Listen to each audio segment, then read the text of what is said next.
എനിക്ക് വേണമെങ്കിൽ ഫാദറെ ഇപ്പോൾ വേണമെങ്കിൽ നിർത്താൻ പറ്റും, ഇപ്പോൾ വേണമെങ്കിൽ നിർത്താം, എന്താ നീ നിർത്താത്തതെന്ന് ചോദിച്ചു കഴിഞ്ഞാൽ അതിന് കഴിയുകയില്ല. അപ്പോൾ പലർക്കും ഇത് സാധിക്കാത്തതാണ്.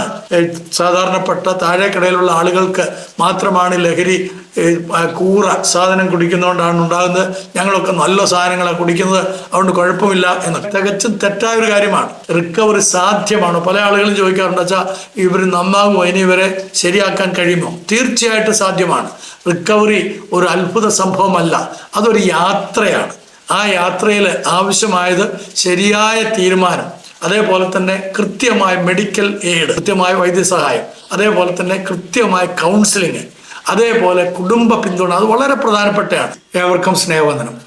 മനുഷ്യജീവിതം വിലപ്പെട്ടതാണ്. ഓരോ വ്യക്തിയും സ്നേഹിക്കപ്പെടാനും ബഹുമാനിക്കപ്പെടുവാനും ആരോഗ്യമുള്ള ജീവിതം നയിക്കുവാനും അർഹരാണ്. എന്നാൽ ഇന്നത്തെ സമൂഹം നേരിടുന്ന ഏറ്റവും വലിയ വെല്ലുവിളി മദ്യാസക്തിയും മറ്റ് ലഹരി വസ്തുക്കളോടുള്ള അമിതവും അടിമത്വവുമാണ്. ഇതൊരു വ്യക്തിയുടെ മാത്രം പ്രശ്നമായിട്ട് നമ്മൾ കാണരുത്. ഈ അടുത്ത സമയത്ത് നമുക്കറിയാവുന്ന പോലെ 3-4 ടീച്ചർമാരെ നമ്മുടെ വടകരയ്ക്കടുത്ത് വെച്ചിട്ട് പോലീസ് അറസ്റ്റ് ചെയ്ത കാര്യം നിങ്ങളെല്ലാവരും അറിഞ്ഞു കാണുമല്ലോ. ഇതൊക്കെ കുടുംബത്തെയും സമൂഹത്തെയും സാമ്പത്തിക ജീവിതത്തെയും അടുത്ത തലമുറയെയും ബാധിക്കുന്ന ഒരു സാമൂഹികവും ആരോഗ്യപരവുമായിട്ടുള്ള പ്രതിസന്ധിയാണ് എന്നുള്ളത് മറന്നു പോകരുത്. പണ്ട് കാലത്ത് ലഹരിയെ പലരും ദുശ്ശീലമായിട്ടും സ്വഭാവ ദൗർബല്യം, ഇച്ഛാശക്തിയില്ലായ്മ എന്നിങ്ങനെയാണ് കണ്ടിരുന്നത്. എന്നാൽ ഇന്ന് വൈദ്യശാസ്ത്രവും മനഃശാസ്ത്രവും വ്യക്തമാക്കുന്നത് ലഹരി ഒരു ദീർഘകാല ചികിത്സ ആവശ്യമായ മസ്തിഷ്ക രോഗ അവസ്ഥയാണ്, അല്ലെങ്കിൽ ക്രോണിക് ബ്രെയിൻ ഡിസോർഡർ എന്നാണ് അതിനെക്കുറിച്ച് പറയുന്നത്. അപ്പോൾ ഇതിൻ്റെ അർത്ഥം ലഹരിക്ക് അടിമപ്പെട്ട ഒരാൾക്ക് ശരിയായ ചികിത്സയും കൗൺസിലിങ്ങും കുടുംബ പിന്തുണയും ലഭിച്ചാൽ മോചനം സാധ്യമായിട്ടുള്ള ഒന്നാണ് എന്നാണ്. ഈ പഠനത്തിൻ്റെ ലക്ഷ്യമെന്ന് പറയുന്നത് ആരെയും കുറ്റപ്പെടുത്തുകയല്ല, മറിച്ച് സത്യത്തെ മനസ്സിലാക്കി പ്രത്യാശയോടെ പുതിയ ജീവിതത്തിലേക്ക് അങ്ങനെയുള്ളവരെ നയിക്കുക എന്നുള്ളതാണ്. അതുകൊണ്ട് തന്നെ എനിക്ക് നിങ്ങളുടെ ഏറ്റവും വലിയൊരു സപ്പോർട്ട് വേണ്ടിയത് ഇത് നിങ്ങൾ മദ്യം കഴിക്കുന്ന എല്ലാവർക്കും അയച്ചു കൊടുക്കുകയും അതോടൊപ്പം തന്നെ ഇതുവരെ നിങ്ങൾ ഇത് സബ്സ്ക്രൈബ് ചെയ്തിട്ടില്ലെങ്കിൽ ദയവുണ്ടായിട്ടൊന്ന് സബ്സ്ക്രൈബ് ചെയ്യുകയും ചെയ്യണം. നമ്മുടെ കുടുംബാംഗങ്ങളിൽ കുഞ്ഞുങ്ങളായിട്ട് യുവതിവാക്കന്മാരാകട്ടെ, പ്രായമുള്ളവരാകട്ടെ, മധ്യവയസ്കരാകട്ടെ, ആർക്കും ഇത് കേൾക്കുവാനും കാണുവാനുമുള്ള സാഹചര്യത്തെ ഒരുക്കി കൊടുക്കുകയും ചെയ്യണമേ എന്നുള്ളൊരു അഭ്യർത്ഥനയാണ്. ഒന്നാമതായിട്ട് ഈ അഡിക്ഷൻ അല്ലെങ്കിൽ ലഹരി എന്നാൽ എന്താണ് എന്നുള്ളത് ചിന്തിക്കാം. ലഹരി എന്നത് ഒരു വസ്തുവിനോടോ ഒരു പ്രവൃത്തിയോടോ വ്യക്തിക്ക് നിയന്ത്രണം നഷ്ടപ്പെടുന്ന ഒരവസ്ഥയാണ്. ആ വസ്തു ശരീരത്തിനും മനസ്സിനും കുടുംബത്തിനും ദോഷകരമാണെന്ന് അറിയാമെങ്കിലും വീണ്ടും വീണ്ടും അത് ഉപയോഗിക്കാനുള്ള ശക്തമായ പ്രേരണ ഉണ്ടാകുന്നു. ലഹരി വെറും ഇഷ്ടമല്ല, അത് മസ്തിഷ്കത്തിൽ അഥവാ നമ്മുടെ തലച്ചോറിനകത്തെ തീരുമാനമെടുക്കൽ, പ്രതിഫല സംവിധാനം എന്ന് പറഞ്ഞാൽ റിവാർഡ് സിസ്റ്റം, ഓർമ്മ, സ്വയം നിയന്ത്രണം എന്നിവയെ ബാധിക്കുന്ന സങ്കീർണമായ ഒരവസ്ഥയാണ്. ലഹരി സാധാരണയായിട്ട് 3 പ്രധാന ലക്ഷണങ്ങളിലൂടെ നമുക്ക് തിരിച്ചറിയാം. ഒന്ന്, ക്രേവിങ് അല്ലെങ്കിൽ ശക്തമായ ഒരു ആഗ്രഹം, ലഹരിക്ക് വേണ്ടിയിട്ടുള്ള അത് ഉപയോഗിക്കാനായിട്ടുള്ള ഒരു നിരന്തരമായ ത്വര, അങ്ങനെയുള്ള ഒരു ഇതുണ്ടെങ്കിൽ ആ വ്യക്തി അഡിക്റ്റഡ് ആണ് നമുക്ക് മനസ്സിലാക്കാൻ കഴിയും. രണ്ടാമതായിട്ട് ലോസ് ഓഫ് കൺട്രോൾ അല്ലെങ്കിൽ നിയന്ത്രണം നഷ്ടപ്പെടൽ. ഇത്രമാത്രം മതി എന്ന് തീരുമാനിച്ചിട്ടും അതിൽ നിൽക്കാൻ കഴിയാതെ ഇരിക്കുക. ഇപ്പോൾ ഒരു പെഗടിച്ചു, 2ആയി, 3ആയി, അതിലൊന്നും തന്നെ പിടിച്ചു നിൽക്കാൻ കഴിയാതെ വീണ്ടും വീണ്ടും വേണമെന്ന് ആഗ്രഹിക്കുകയാണെങ്കിൽ അതിൻ്റെ അർത്ഥം ആ വ്യക്തി അഡിക്റ്റഡ് ആണ് എന്നുള്ളതാണ്. മൂന്നാമതായിട്ട് കണ്ടിന്യൂഡ് യൂസ് ഡിസ്പൈറ്റ് ഹാം, ദോഷം ഉണ്ടെന്നറിഞ്ഞിട്ടും തുടർച്ചയായിട്ടുള്ള അതിൻ്റെ ഉപയോഗം. നമുക്കറിയാം ആരോഗ്യപരമായിട്ട് ചില പ്രശ്നങ്ങളൊക്കെ ഉണ്ട്, എങ്കിൽ പോലും സാരമില്ല എന്ന് വെച്ചുകൊണ്ട് അത് ഉപയോഗിക്കാൻ തക്കവണ്ണം ഇടയായിത്തീരുന്നു. അപ്പോൾ ആരോഗ്യം, കുടുംബം, ജോലി എന്നിവ തകരുമ്പോഴും ലഹരി തുടരുന്ന അവസ്ഥ. അങ്ങനെയുള്ള ആളുകൾ ഇതിന് അഡിക്റ്റഡ് ആണ്. അവരെ വിമോചിപ്പിക്കാൻ വലിയ ഉത്തരവാദിത്വം നമുക്കെല്ലാവർക്കും ഉണ്ട്. രണ്ടാമതായിട്ട്, എന്തുകൊണ്ടാണ് ചിലർ ലഹരിക്ക് അടിമപ്പെടുന്നത്? ഒരു വ്യക്തി ലഹരിക്ക് അടിമപ്പെടാൻ ഒരൊറ്റ കാരണം മാത്രമല്ല ഉള്ളത്, പല ഘടകങ്ങൾ ചേർന്നാണ് ഈ ഒരു അവസ്ഥ രൂപപ്പെടുന്നത്. ഒന്നാമതായിട്ട് ജൈവ ഘടകങ്ങൾ. ചിലരിൽ പാരമ്പര്യ സ്വഭാവം അല്ലെങ്കിൽ ജനറ്റിക് കാരണം ലഹരിയിലേക്കുള്ള സാധ്യത കൂടുതലായിരിക്കും. ഈ ഒരു രംഗത്ത് കഴിഞ്ഞ 15 വർഷക്കാലമായിട്ട് പ്രവർത്തിക്കുന്ന ഒരു വ്യക്തി എന്നുള്ള നിലയിൽ ഞങ്ങളുടെ അനുഭവത്തിൽ നിന്ന് പങ്കുവെക്കുകയാണെങ്കിൽ, ഇവിടെ ഒരു ചെറുപ്പക്കാരൻ ഒരിക്കൽ വരികയുണ്ടായി. അവൻ്റെ അനുഭവം പങ്കുവെച്ചത്, 5 വയസ്സുള്ള സമയത്ത് അവൻ്റെ മാതാവും പിതാവും രണ്ടുപേരും മദ്യപാന്മാരാണ്. അവർ രാവിലെ എഴുന്നേൽക്കുമ്പോൾ കട്ടൻ ചായയ്ക്ക് പകരം ഈ ചാരായമാണ് കുടിക്കുന്നത്. അതിൽ നിന്ന് ഈ കുട്ടിക്കും 5 വയസ്സുകാരനും കൊടുക്കാൻ തുടങ്ങി. അങ്ങനെ ആ കുടുംബം മുഴുവനും, ഇവൻ മാത്രമല്ല അവൻ്റെ കുടുംബത്തിലുള്ള എല്ലാവരും തന്നെ മദ്യപാനികളായിട്ട് മാറി. അപ്പോൾ കുടുംബത്തിൽ ലഹരിയുടെ ചരിത്രമുണ്ടെങ്കിൽ കൂടുതൽ ജാഗ്രത നമ്മൾ പാലിക്കേണ്ടിയിരിക്കുന്നു. രണ്ടാമതായിട്ട് മാനസിക ഘടകങ്ങൾ, വിഷാദം, ഉത്കണ്ഠ, അതേപോലെ തന്നെ ബാല്യകാല മാനസിക മുറിവുകൾ, ആത്മവിശ്വാസക്കുറവ്, ഏകാന്തത, ഇത്തരം സാഹചര്യങ്ങളിൽ ചിലർ താൽക്കാലിക ആശ്വാസത്തിനായിട്ട് മദ്യത്തിലേക്കാണ് തിരിയാറുള്ളത്. അപ്പോൾ മൂന്നാമത്തെ എൻ്റെ ഘടകം എന്ന് പറയുന്നത് സാമൂഹ്യ ഘടകങ്ങളാണ്. സുഹൃത്തുക്കളുടെ സമ്മർദ്ദം, തൊഴിലിടങ്ങളിലെ സംസ്കാരം, ആഘോഷങ്ങളിൽ മദ്യത്തിൻ്റെ പ്രചാരം, കുടുംബത്തിലെ ലഹരി ഉപയോഗം. നമുക്കറിയാം ഈ കാലഘട്ടത്തിൽ എവിടെ, പ്രത്യേകിച്ച് ക്രൈസ്തവരുടെയൊക്കെ കുടുംബങ്ങളിൽ വിവാഹം നടക്കുകയാണെങ്കിൽ തലേ രാത്രിയിൽ എല്ലാവരും കൂടെ കൂടുന്ന ഒരു പരിപാടി, അതുപോലെ ബാച്ചിലർ പാർട്ടി എന്നും പറഞ്ഞിട്ടുള്ളൊരു പാർട്ടി. അപ്പം ഇതൊക്കെ മദ്യത്തിൻ്റെ വലിയ ചെലവിലേക്ക് അല്ലെങ്കിൽ മദ്യത്തിൻ്റെ ആസക്തിയിലേക്ക് ചെറുപ്പക്കാരെ കൊണ്ടെത്തിച്ചിരിക്കുകയാണ്. ഞാൻ ആരെയും കുറ്റപ്പെടുത്താൻ പറയുന്നതല്ല, ഇത് നമ്മുടെ സംസ്കാരത്തിൻ്റെ ഭാഗമാണെന്ന് ചിന്തിക്കുന്നവരുണ്ട്. അതുകൊണ്ടാണല്ലോ സർക്കാർ പോലും ഇതിൽ നിന്ന് ലാഭം ഉണ്ടാക്കാൻ വേണ്ടി ഇത് വിൽക്കുന്നത്. അപ്പോൾ സർക്കാർ തന്നെ ഇതിൻ്റെ വരുമാനം നല്ലതാണെന്ന് മനസ്സിലാക്കിക്കൊണ്ട് സാധാരണക്കാരായിട്ടുള്ള ആളുകൾ അതിൻ്റെ അടിമകളാകാനായിട്ട് ഇടയായിത്തീരുന്നു എന്നുള്ളതാണ് ഏറ്റവും ഖേദകരമായിട്ടുള്ളൊരു കാര്യം. നാലാമതായിട്ട് ഇതിൻ്റെ പ്രത്യേകത എന്താണെന്ന് വെച്ച് കഴിഞ്ഞാൽ ആത്മീയവും ധാർമ്മികവുമായിട്ടുള്ള ശൂന്യത എന്ന് പറഞ്ഞു കഴിഞ്ഞാൽ ജീവിതത്തിന് ലക്ഷ്യമില്ലെന്നൊരു തോന്നൽ, പ്രത്യാശയുടെ ഒരു അഭാവം, ബന്ധങ്ങളുടെ തകർച്ച എന്നിവയെല്ലാം ചിലരെ ഈ ലഹരിക്ക് അടിമകളാക്കി തീർക്കുന്നു എന്നുള്ളത് നമുക്ക് മനസ്സിലാക്കാൻ സാധിക്കും. ചില ആരാധനാലയങ്ങളിൽ ഏതൊക്കെയാണെന്നുള്ളത് നിങ്ങൾക്ക് ഊഹിക്കാവുന്നേ ഉള്ളൂ. അവിടെ മദ്യം വളരെ പ്രധാനപ്പെട്ട ഒരു സംസ്കാരമായിട്ട് മാറിയിരിക്കുകയാണ്. ദൈവത്തിൻ്റെ പ്രസാദം കിട്ടാൻ വേണ്ടിയിട്ട് മദ്യപിക്കുന്ന ഒരുപാട് പേര്, അല്ലെങ്കിൽ മദ്യം വിൽക്കുന്ന ഒരുപാട് പേര്. അപ്പോൾ ഇതൊക്കെ വലിയ അപകടത്തിലേക്ക് നമ്മളെ കൊണ്ടെത്തിക്കുന്നു. മൂന്നാമതായിട്ട് മസ്തിഷ്കത്തിൽ എന്താണ് സംഭവിക്കുന്നത്? മനുഷ്യൻ്റെ മസ്തിഷ്കം അത്ഭുതകരമായ ഒരു നിയന്ത്രണ കേന്ദ്രമാണ്. നമുക്ക് സന്തോഷം അനുഭവപ്പെടുമ്പോൾ ഡോപ്പമിൻ എന്ന രാസവസ്തു സ്വാഭാവികമായിട്ട് പുറത്തു വരുന്നു. സാധാരണ സന്തോഷത്തിൻ്റെ ഉറവിടങ്ങൾ എന്തൊക്കെയാണെന്ന് ചോദിച്ചു കഴിഞ്ഞാൽ കുടുംബസ്നേഹം, നല്ല ഭക്ഷണം, വ്യായാമം, നേട്ടങ്ങൾ, സൗഹൃദം എന്നിവിടങ്ങളൊക്കെയാണ്. എന്നാൽ മദ്യം, മയക്കുമരുന്ന് എന്നിവ മസ്തിഷ്കത്തിൽ അസ്വാഭാവികമായിട്ടുള്ള വലിയ അളവിൽ ഡോപ്പമിൻ ഉൽപ്പാദിപ്പിക്കുന്നു. ഇത് കൃത്രിമമായ സന്തോഷം സൃഷ്ടിക്കുന്നു. കാലക്രമേണ സ്വാഭാവിക സന്തോഷം അനുഭവിക്കാനുള്ള കഴിവ് കുറയുകയും അങ്ങനെ ആ വ്യക്തി വീണ്ടും ലഹരിയെ ആശ്രയിക്കുകയും ചെയ്യുന്ന ഒരവസ്ഥ. ഇതാണ് ലഹരിയുടെ ശാസ്ത്രീയ അടിസ്ഥാനം. ലഹരി എങ്ങനെയാണ് ഒരു വ്യക്തിയിൽ കൂടുതലായിട്ട് അഡിക്ഷൻ വളർത്തുന്നത് എന്ന് നോക്കാം. ലഹരി ഒരു ദിവസം കൊണ്ടുണ്ടാകുന്നതല്ല. സാധാരണയായിട്ട് അത് 4 ഘട്ടങ്ങളിലൂടെയാണ് വളർന്നു വരുന്നത്. ഒന്നാം ഘട്ടം എന്ന് പറയുന്നത് ഒരു പരീക്ഷണ ഘട്ടമാണ്.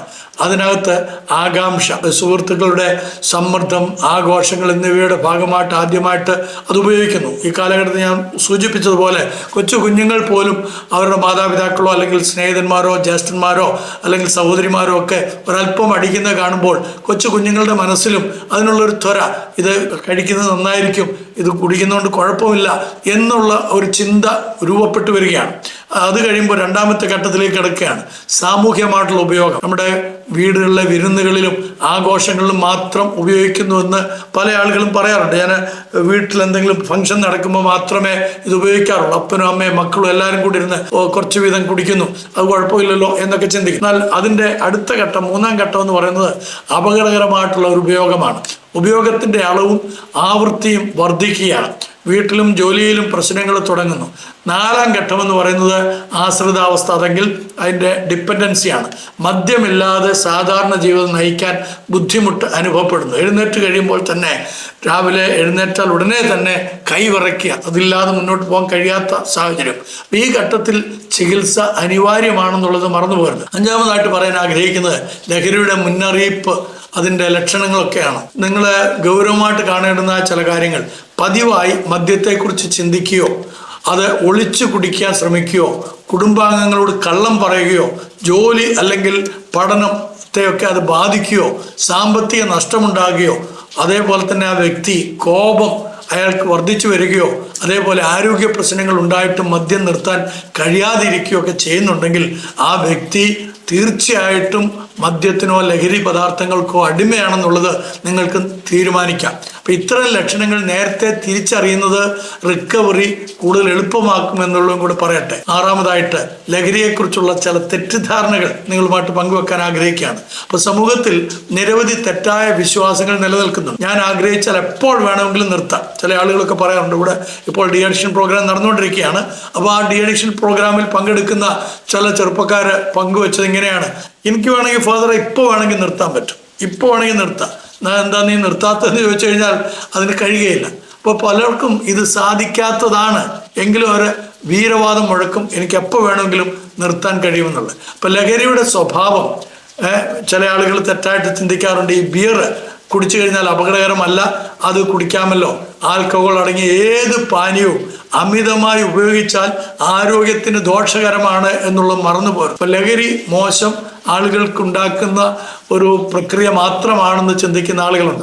സാധാരണപ്പെട്ട താഴേക്കടയിലുള്ള ആളുകൾക്ക് മാത്രമാണ് ലഹരി സാധനം കുടിക്കുന്നതുകൊണ്ടാണ് ഉണ്ടാകുന്നത്, ഞങ്ങളൊക്കെ നല്ല സാധനങ്ങളാണ് കുടിക്കുന്നത്, അതുകൊണ്ട് കുഴപ്പമില്ല എന്ന് തികച്ചും തെറ്റായൊരു കാര്യമാണ്. വിദ്യാഭ്യാസമുള്ളവർക്കും സമ്പന്നർക്കും ദരിദ്രർക്കും ഏത് തൊഴിൽ ചെയ്യുന്നവർക്കും ലഹരി ബാധിക്കാം. ചികിത്സയ്ക്ക് ശേഷം ജീവിതം പഴയതുപോലെ ആകില്ല എന്നുള്ളൊരു തെറ്റായ ധാരണയും ചില ആളുകളുണ്ട്. ശരിയായ ചികിത്സയും പിന്തുണയും ലഭിച്ചാൽ അനേകം ആളുകൾ ആരോഗ്യകരവും ഉത്തരവാദിത്വമുള്ളതുമായ ജീവിതത്തിലേക്ക് മടങ്ങി വന്നിട്ടുള്ളത് ഒരുപാട് അനുഭവത്തിൽ നിന്ന് എനിക്ക് പങ്കുവെക്കാനായിട്ട് സാധിക്കും. ഒരുപാട് ജീവിതങ്ങളെ അങ്ങനെ ഞങ്ങൾക്ക് മടക്കിക്കൊണ്ടുവരാനായിട്ട് സാധിച്ചിട്ടുണ്ട്. ഏഴാമതായിട്ട് റിക്കവറി സാധ്യമാണോ? പല ആളുകളും ചോദിക്കാറുണ്ട്, വെച്ചാൽ ഇവർ നന്നാകുമോ, ഇനി ഇവരെ ശരിയാക്കാൻ കഴിയുമോ? തീർച്ചയായിട്ടും സാധ്യമാണ്. റിക്കവറി ഒരു അത്ഭുത സംഭവമല്ല, അതൊരു യാത്രയാണ്. ആ യാത്രയിൽ ആവശ്യമായത് ശരിയായ തീരുമാനം, അതേപോലെ തന്നെ കൃത്യമായ മെഡിക്കൽ എയ്ഡ്, കൃത്യമായ വൈദ്യസഹായം, അതേപോലെ തന്നെ കൃത്യമായ കൗൺസിലിങ്, അതേപോലെ കുടുംബ പിന്തുണ, അത് വളരെ പ്രധാനപ്പെട്ടതാണ്. അതോടൊപ്പം തന്നെ ഈ ഫെലോഷിപ്പ് വളരെ പ്രധാനപ്പെട്ടതാണ്. പുതിയ ജീവിതശൈലി, സ്ഥിരതയും ക്ഷമയും റിക്കവറിയുടെ ഓരോ ദിവസവും ഓരോ വിജയമാണെന്നുള്ളത് നമ്മൾ മറന്നു നോക്കണം. ഒരാൾ ഒരു ദിവസം ഒരു റിക്കവറിയിൽ വിജയിച്ചാൽ അത് അദ്ദേഹത്തിൻ്റെ ജീവിതത്തിൻ്റെ വിജയമാണ്. അപ്പോൾ ആ വിജയത്തിൽ അദ്ദേഹത്തെ മുന്നോട്ട് കൊണ്ടുപോകാനായിട്ടാണ് നമ്മൾ ശ്രമിക്കേണ്ടത്. ഇതിനകത്ത് കുടുംബത്തിൻ്റെ പങ്ക് എട്ടാമതായിട്ട് നിങ്ങളുമായിട്ട് പങ്കുവെക്കാൻ ആഗ്രഹിക്കുകയാണ്. കുടുംബം കുറ്റപ്പെടുത്തുന്നവരാകരുത്, ചികിത്സയുടെ പങ്കാളിയായിട്ട് അവർ മാറണം. അപ്പോൾ കുടുംബം ചെയ്യേണ്ടത് എന്താണ്? ശ്രദ്ധയോടെ കേൾക്കുക, അവരെ പ്രോത്സാഹിപ്പിക്കുക. എന്തിനു വേണ്ടി? ചികിത്സയ്ക്ക് വേണ്ടി. മദ്യപിക്കാൻ വേണ്ടി പ്രോത്സാഹിപ്പിക്കുകയല്ല, ചികിത്സിക്കാൻ വേണ്ടി. ചികിത്സയ്ക്കൊപ്പം അവരോടൊപ്പം പോവുക, ചെറിയ വിജയങ്ങൾ പോലും അഭിനന്ദിക്കുക, പ്രതിസന്ധിയിൽ വ്യക്തിയെ ഒറ്റപ്പെടുത്താതിരിക്കുക. ഏതെങ്കിലും കാരണവശാൽ ഒന്ന് റിലാപ്സായി പോയാൽ, ഒന്ന് വീണ് പോയി കഴിഞ്ഞാൽ ആ വ്യക്തിയെ കുറ്റപ്പെടുത്തുകയോ നീ കൊണപ്പെടുകയല്ലടാ എന്ന് പറയുകയോ ചെയ്യല്ല വേണ്ടത്. ഇത് ആണുങ്ങൾ മാത്രം ബാധിക്കുന്ന കാര്യമല്ല, സ്ത്രീകളെ കൂടെ ബാധിക്കുന്നതാണ്. ഇപ്പോൾ സ്ത്രീകളും മദ്യപതികളായിട്ട് തീർന്നിരിക്കുകയാണ്. ധാരാളം സ്ത്രീകൾ ഇപ്പോൾ മദ്യപാനത്തിൻ്റെ അടിമകളായി തീർന്നിരിക്കുകയാണ്, ലഹരി പദാർത്ഥങ്ങളുടെ അടിമകളായി തീർന്നിരിക്കുകയാണ്. വടകരയിലെ കാര്യം ഞാൻ സൂചിപ്പിക്കുകയുണ്ടായി. BRCയിലെ 3 ടീച്ചേഴ്സിനെയാണ് ഇപ്പോൾ പിരിച്ചുവിട്ടിരിക്കുന്നത്.